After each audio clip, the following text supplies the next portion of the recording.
जी ये बच्चा जो था हम लोग यहाँ से बम्बई चले गए थे सन 2000 में। बच्चे को कुछ घबराहट सी रहती थी, बच्चा अक्सर रोता था, अच्छा नहीं लग रहा, अच्छा नहीं। तो हम लोग पूरी बिजी भी थे और इतना कुछ ज्ञान नहीं था कि ये कुछ सिम्टम है नीचे, तो हम लोगों ने इसको इग्नोर किया। और फिर ये मैं पढ़ने वढ़ने में था, खेलता कूदता बहुत अच्छा था, बैडमिंटन, फुटबॉल, टेबल टेनिस सब खेल खेलता था। उसके बाद ये हुआ कि हम लोग चले गए, अपना पढ़ने लगा, हमेशा फर्स्ट आता था, बहुत नंबर एक, टीचर वगैरह बड़े थे, इससे इंटरेस्ट रहते थे, हमेशा चाहते थे कि हम लोग पेरेंट टीचर में जाते थे तो टीचर पीछे पकड़ जाते थे। कुछ दिन ये वहाँ न्यूज़ पढ़ा, मतलब ये इसलिए समझिए कि class 12 DAV public school Nehru Navi Mumbai से किया, और इसने हाई स्कूल में पढ़ने में तेज। हाँ, हाई स्कूल में टॉपर है, और वहाँ पे इसका बोर्ड पे नाम भी है। वहाँ के सन जो भी है सन याद नहीं है, सन 2008 का टॉपर है। फिर 2010 में इसने 11th में जो है कोचिंग भी की, और साथ साथ पढ़ता रहा। 92% इंटर में, क्लास 12 में 10+2 में पाया, और फर्स्ट अटेम्प्ट में 921 पोजीशन पे IIT में सेलेक्ट हो गया। फिर इसकी माँ, अब इसकी एक नेचर की वजह से हम चाह रहे थे इसको अच्छी ब्रांच मिल जाए, कहीं चला जाए, रुड़की में इसको अच्छा मिल जाता, और जो बिहार बंगाल के पास है, क्या बहुत पुराना सबसे पहला IIT है, तो उसमें हो जाता तो और अच्छी ब्रांच। तो इसकी माँ रोने लगी कि भाई बच्चा भी नहीं जानना चाहता। तो बहरहाल इसको बम्बई में केमिकल इंजीनियरिंग डुअल डिग्री तो मिली। तो उसके बाद फिर इसने आगे जाके डुअल डिग्री छोड़ के 4 year BTech course chemical engineering में 15 में इसको डिग्री मिल गई। और उसके बाद जो है फिर इसका रिलायंस में पेट्रोकेमिकल नागोथने बॉम्बे के पास एक जगह है, वहाँ इसका अपॉइंटमेंट हो गया। तो हम लोग बड़ा अच्छा रहा उस टाइम, कुछ हम लोग का अनुमान नहीं था कि इसकी मेंटल कंडीशन क्या है। मेंटल कंडीशन ये था कि भाग भाग के IIT से वहाँ रहना नहीं चाहता था, घर आ जाता था। तो हम लोग सोचते खाना पीना है, लेकिन उसको होम सिकनेस थी, अकेला नहीं रह सकता। उसके बाद फिर ये हुआ कि ये जो था वहाँ पे अक्सर उसको माँ फ़ोन करती थी या हम कभी फ़ोन करते थे, तो मतलब पता चलता था कि यार ऑफिस गए नहीं, कमरे में ही बैठे रहे। तो अक्सर ही कमरे में बैठे रहते थे, गोल करते थे। तो मतलब इनको वही डिप्रेशन वाला सिम्टम था। तो हमको भी इतना अंदाज, हमने कहा यार नॉर्मल तो है, ये क्या प्रॉब्लम है इसको। तो खैर हमने कहा चलो काटो, कुछ दिन एडजस्ट कर जाएगा। उसके बाद फिर क्या हुआ कि हमको पता चला कि भाई इन्होंने रिज़ाइन कर दिया है। शायद उस समय मुंबई में थे या क्या था, तो इन्होंने कहा कि ऐसा है, हमको अच्छा नहीं लग रहा है, काम हमारे टेस्ट करनी है, तो हमने रिज़ाइन कर दिया है। और हम रिज़ाइन तो पहले ही एक बार कर चुके थे 3-4 महीने पहले। तो हमारे जो बॉस थे उन्होंने मुझे परसों किया कि तुम बेटा रिज़ाइन न करो, करो काम। तो हम करने लगे। अब हम कर नहीं पाएंगे, हम एप्लीकेशन डेवलप करेंगे लैपटॉप पे।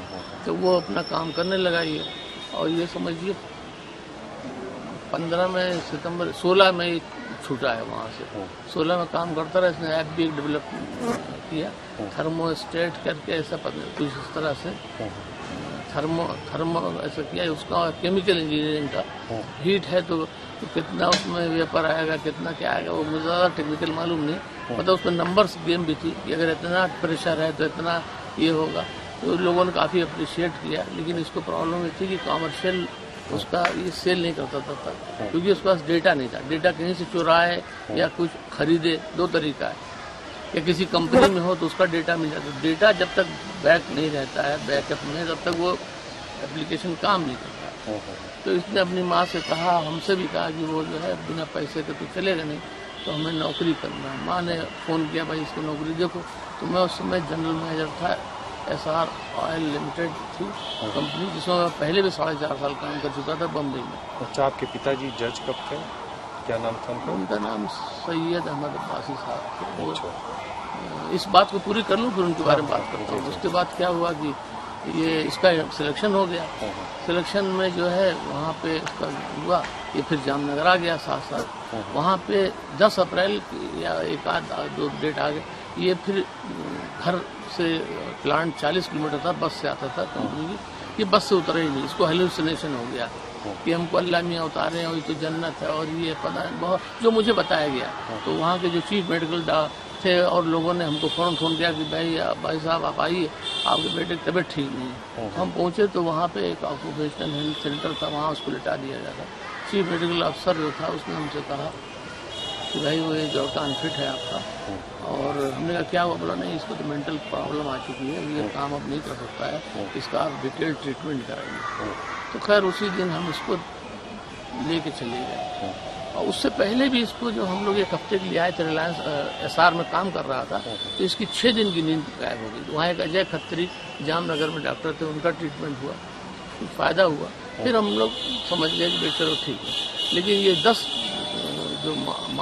अप्रैल 2018 को जो इसको मेजर प्रॉब्लम हुई, तो इसका फिर अजय खत्री के पास गए। तो अजय खत्री के पास 1-2 विजिट करने के बाद एक दिन ऐसा हुआ कि इसकी बड़ी बड़ी आंखें, उसका रौद्र रूप देख के अजय खत्री खुद ही सहम गए। बोले नहीं भाई, ये आप केस हम रेफर कर देते हैं एक doctor Shah, professor and head psychiatry department, Sion medical college Bombay, उन्होंने के नाम एक नोट लिख दिया।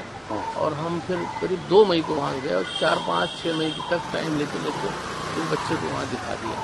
उन्होंने डिटेल ट्रीटमेंट इनका चालू कर दिया तमाम दवा। और उसके बाद ये हुआ कि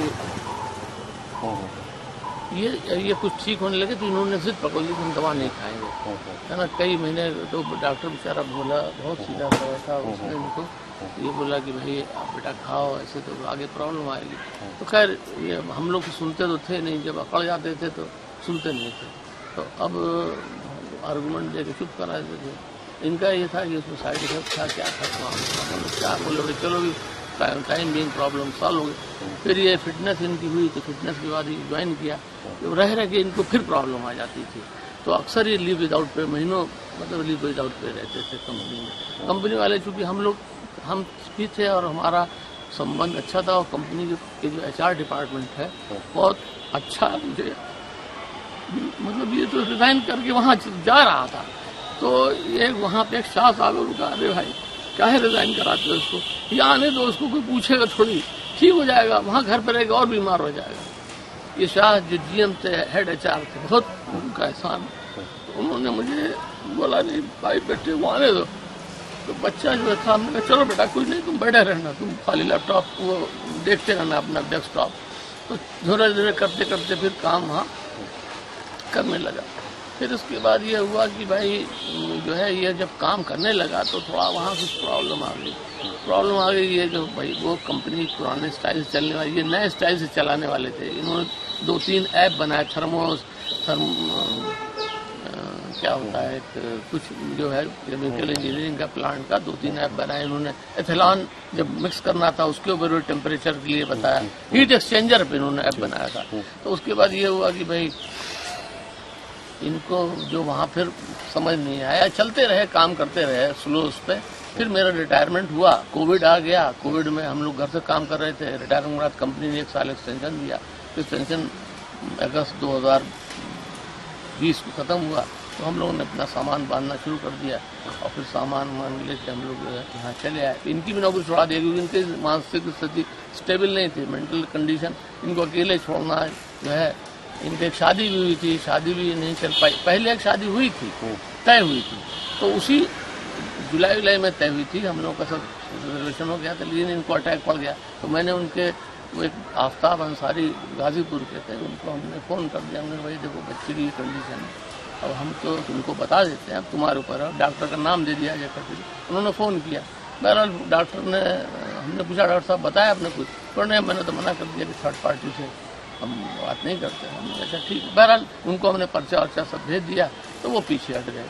फिर जब इसकी कंडीशन कोई अच्छी हो गई तो फिर एक शादी हुई, तो वो शादी भी नहीं चल पाई, तो मतलब 15, 20, 25 दिन लगती रही होगी, चली गई। अब इस तरह से फिर ये काम करते। अब एक यहाँ आए हैं, तो आपको जो बताया, हम तो एक्चुअली थे नहीं, हम तो 28 को बॉम्बे गए थे। 6-10 की फ्लाइट से लौटे हैं। यहाँ आते थे तो मेरे ख्याल से 7 की बात ही 7:30 तक आया हूँ। तो यहाँ हमारी वाइफ किसी ने हमें कुछ बताया, बोले भाई आप भाई से मिल लो। और कुछ लोग आए थे, इन्होंने सब बताया कि भाई वो 2 संदिग्ध टाइप के आदमी थे। अच्छा, जो लोगों ने फ़ोटो देखी उसकी, तो बताने लगे तो पुलिस के आदमी है, कि पुलिस के आदमी है। डील डॉल जो है, उसका नंबर भी कुछ ऐसा था कि वो नंबर जो है ATS का था, क्या था, उन्होंने बताया नहीं। पहले बोले कि सिविल केस की नोटिस है, यहाँ सबसे पूछते रहे अहमदपुरा कहाँ है, यहाँ तो कोई जानता नहीं है ज़्यादा, क्योंकि इस नर्सिंग होम से हम लोग से कोई मतलब है नहीं। नर्सिंग होम अलग है, हम लोग का रेजिडेंस है। तो उसके बाद ये हुआ कि जो इनके बारे में तो जो एक काम विश्वकर्मा करके उसने कहा कि डॉक्टर साहब को पता कर लीजिए क्या क्या। डॉक्टर साहब क्लास उसमें से एक आदमी बड़ी मुश्किल से गया, तो कहा साहब उनके कौन है, क्या है, उनके खिलाफ नोटिस है सिविल कोर्ट से, 36 लाख का मामला है। तो भाई ने पूछा क्या बात है, बोला कहीं एक्सीडेंट किया। तो उन्होंने कहा भाई नोटिस तो दिखाइए, उन्होंने उनको ही दिखाएंगे। तो उनको ये घटना परसों की है, 5:45 के बीच, 5:45 के आए दिखाएंगे उनको।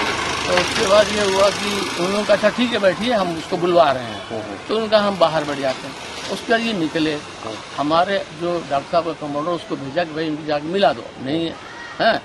तो उसको जब मिला दो तो ये अपना भाग गए, दोनों लोग चले गए आगे, तेज चलते मोटरसाइकिल चढ़े पड़े, दोनों पुलिस वाले। हाँ, एक हेलमेट लगाया था, एक बिना हेलमेट का। तो उसके बाद जो है अभी हमारे भाई बताते हैं, उन्होंने हमारे बेटे को फोन किया, बेटा क्या मामला है, जरा बताओ। तो एक्सीडेंट किए, केस किए, कोई रोकड़ किए, जो भी था हमें तो एग्जैक्ट याद नहीं। तो उनका भाई हमारा तो कुछ भी नहीं है। तो वो समझ के फिर किसी तरह से पता लग गया, मतलब चर्चा में आया लोगों की कि भाई ये ATS है। तो इसी सबसे ये सिविल को केस है, हमको धर लेंगे, क्या करेंगे, लाइबिलिटी, और कुछ नंबर भी नहीं बता रहे हैं। जैसे डॉक्टर साहब बताया कि हम उन्होंने तय किया कि भाई मंडे को जो कोर्ट खुलेगी देखेंगे कहाँ से, CGM के स्तर से नंबर मिल जाता है। तो वो तो नौबत ही नहीं आई, और वो न बताया उन्होंने। तो टोटल उसको माइंड पे इतना स्ट्रेस डाल दिया, अभी बहुत सुकून से रह रहा था। एक ये बात थी कि जब टेंशन इसको 2 दिन लैपटॉप काम करता तो 4 दिन 5 दिन इसको टेंशन रहता। उस टाइम हम लोग कुछ बोल नहीं सकते, पानी भी नहीं मांग सकते थे, इसका ही सब काम हमको करना पड़ता था। तो ये उस टाइम हम इसको बोले इसका जो भी चाहिए वो इसको मिलना चाहिए। यानी इस घटना के पीछे ये कहा जा सकता है कि जो परसों की जो घटना हुई उससे कल वाली घटना का, देखिए घटना के पीछे तो ये उसकी मानसिक स्थिति अनस्टेबल है, मेन मुद्दा ये है। और ऑल ऑफ सडन उसको एक संदिग्ध अवस्था में उसको जब ये सब जानकारी मिली कि मेरे पीछे लोग लगे हुए हैं, तो भाई ऑब्वियस है, मैं तो देखा नहीं कि उस समय उसका क्या था, लेकिन वो तय था कि भाई ये उसी का ही असर था कि ये जो इसको ये अपना डिसाइड किया कि मुझे यहाँ से छोड़ के चले जाना।